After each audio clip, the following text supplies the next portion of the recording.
In sport, you win some, you lose some, and in some cases, you lose some pretty badly. Every team has had some results that they would really not like to remember. But I'm going to make you remember.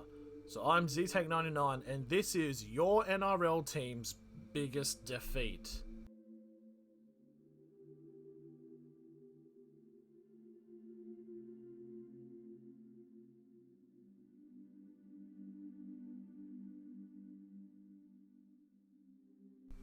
The Brisbane Broncos would definitely like to forget about the 2020 season, due to it being let's just say, them getting a certain wooden cutlery piece. But with their 2019 season ending with a 58-0 loss to Parramatta, they would have certainly hoped that this result wouldn't come up again. It did, in the 4th round at Suncorp, luckily with no fans, as the Sydney Roosters literally did one better than Parramatta, putting 59 points on them at Lang Park, being not only the highest scoring loss that Brisbane has suffered, but also the first time in Brisbane's history that they have been held scoreless at their home stadium. Also, a bit of a fun fact is, out of the top 10 listings of the biggest defeats that Brisbane have faced, 6 of them have come from within the last 3 years. So, yeah, optimism. 2013 for the Canberra Raiders was not a very good season at all, with them finishing 13th out of 16 teams. One of the big factors for this would have been this round 21 clash in 2013 on the 4th of August, where they took on the Melbourne Storm. Basically at the point where it was literally between Melbourne and the Roosters about who was going to win the grand final. In this result, the Canberra Raiders got the absolute piss kicked into them with a 68-4 loss. Goddamn. Fun thing is, the Melbourne Storm lost 4 of their last 5 matches before this happened. Not a great day for the Green Machine.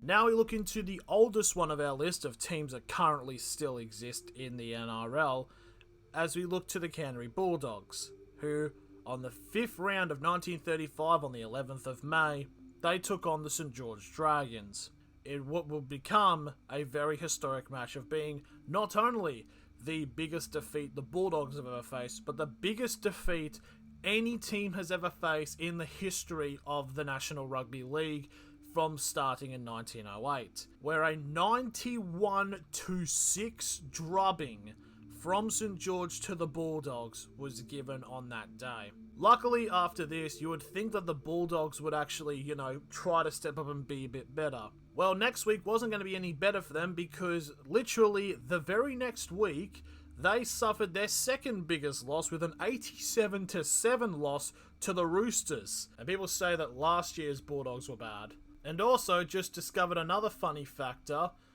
St George didn't even make the finals that year.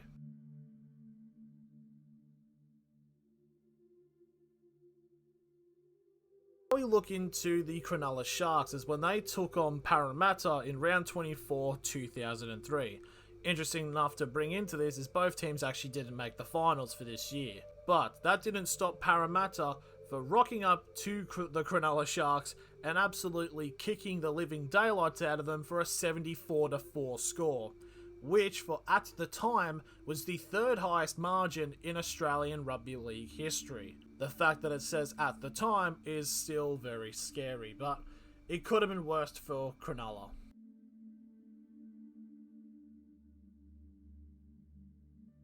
If you were to take a guess at which team gave the Gold Coast Titans their biggest ever loss, would you say the Brisbane Broncos? Then congratulations, you would actually be correct, because except for in recency, the Titans haven't had the best of records when it comes to their other Queensland teams, especially against Brisbane. As we go to round 22, 2017 on the 5th of August, where the Brisbane Broncos would beat them 54-0. Which seems to be like a pretty sort of normal score before Brisbane, went to shit. But, hey, the Titans have can claim that they're the best team in Queensland now. I mean, it's not fucking hard, but you can do that. Well done.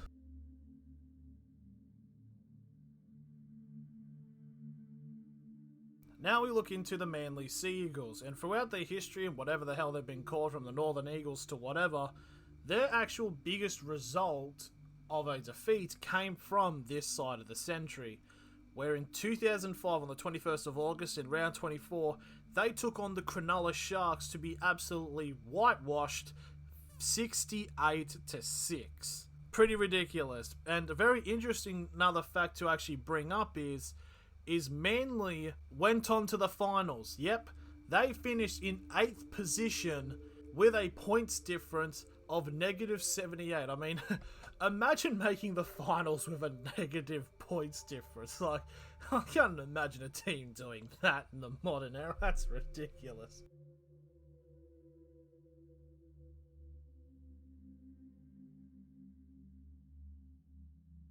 Now we move to the Melbourne Storm. What? Melbourne being belted? That sounds ridiculous. I know that might be a shock, but it has happened before. And actually, we have the only tie. So, in 2 separate occasions, the Melbourne Storm had been defeated 50 points to 4. The first time happening to St George on the 4th of June, round 18 of 2000, and then again against the Bulldogs on the 10th of July 2003 in round 22. You want to know the funniest thing about that? Melbourne still made the finals in both years. It just goes to show you can win the battle, but Melbourne will always win the fucking war.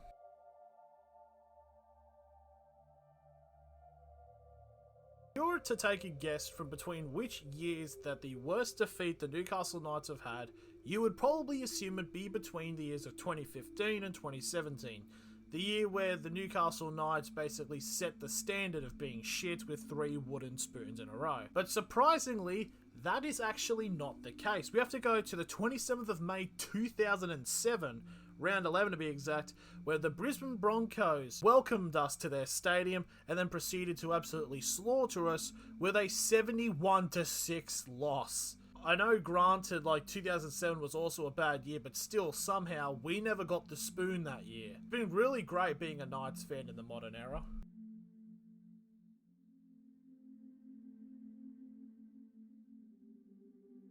We move on to the New Zealand Warriors, who, again in 2013, on the 18th of May, round 10, they took on the Penrith Panthers, as Penrith would lay the smackdown on them with a 62-6 win.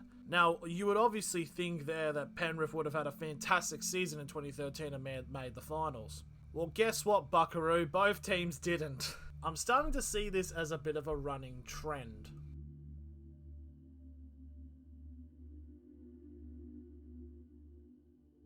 Now we go to the North Queensland Cowboys, and now surprisingly this hasn't actually come from recent times. This has to go all the way back to round 21 2001, where the North Queensland Cowboys were belted 62-0 against Parramatta. Now, it can be explained that Parramatta at the time were literal world beaters and setting records for how good they were in the regular season, and the Cowboys were tied for last, but because of having a better for and against than the Panthers meant that they would not get the spoon. I kind of hope that Parramatta just kept all the momentum and went through the finals and won the grand final. I don't know, I haven't watched the final episode, don't spoil it for me.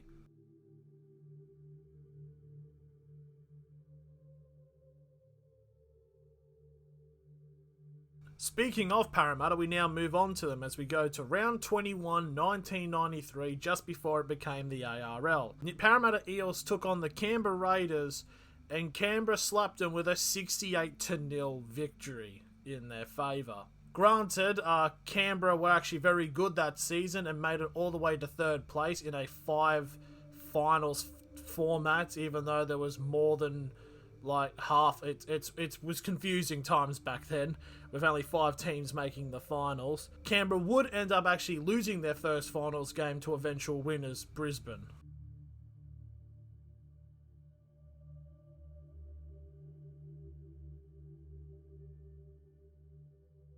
Now we move on to their Western Sydney rivals, the Penrith Panthers, who are the current NRL champions. But now we have to actually go to a time when they were actually very bad.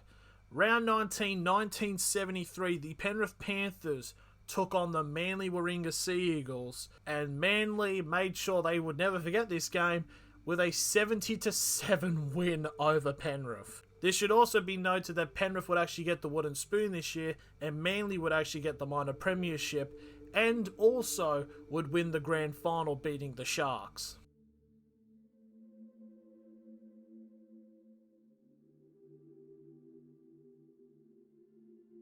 And now one of the oldest teams in the NRL. You would think that with the history of South Sydney, that their biggest loss would have happened back in the day. If you mean back in the day by 2006, then you'd be correct.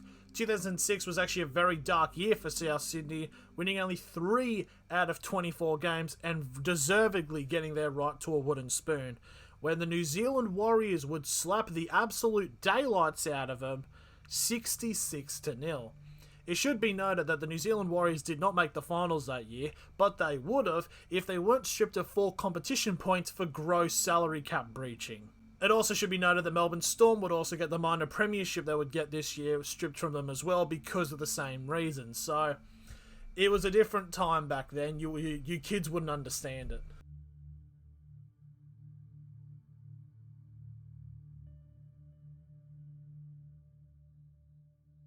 For the St George Dragons here, I'm actually going to put up 2 big defeats that they suffered. One that took place after the merger with Illawarra, and one that happened before. So here we go. St George Dragons have had possibly one of the most dominant eras in rugby league history, with their 11 straight title wins between the mid-50s and the mid-60s. These results will show that those times are definitely over. As round 5 2000... the St George Dragons would suffer a 70-10 defeat of the Melbourne Storm. But still, in terms of club history, that is not their biggest defeat. It is actually a 61-0 defeat on the 3rd of July 1994, round 14, to Manly. Interestingly enough, if we look at the stats here, that in the 2000 season, when the 70-10 loss to the Storm occurred, interestingly enough, the St George Dragons were actually 2 points away from making the finals. Would have been very interesting if they won that match.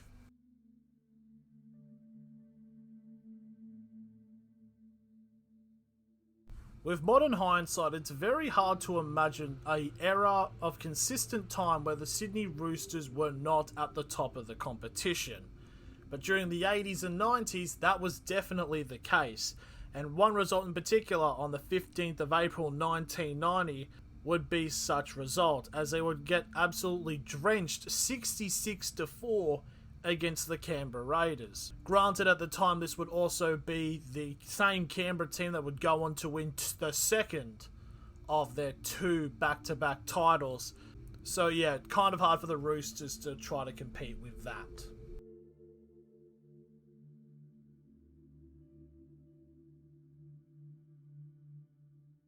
And finally now we come to the West Tigers. A merging of 2 teams of Balmain and Western Sydney.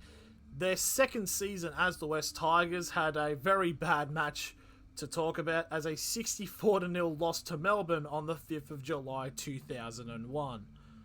Which was also not exactly the greatest of years for Melbourne as well. But I do want to also add the biggest defeats of Balmain and Western Suburbs, as Balmain suffered a 62-5 loss to Western Suburbs on the 31st of March 1974 in round bloody 1. But the Western Suburbs takes the cake for their biggest loss on the 23rd of July 1910, round 8, where South Sydney would defeat them 67-0. And that is it. Those are your club's biggest ever defeats, so be humble, don't talk shit.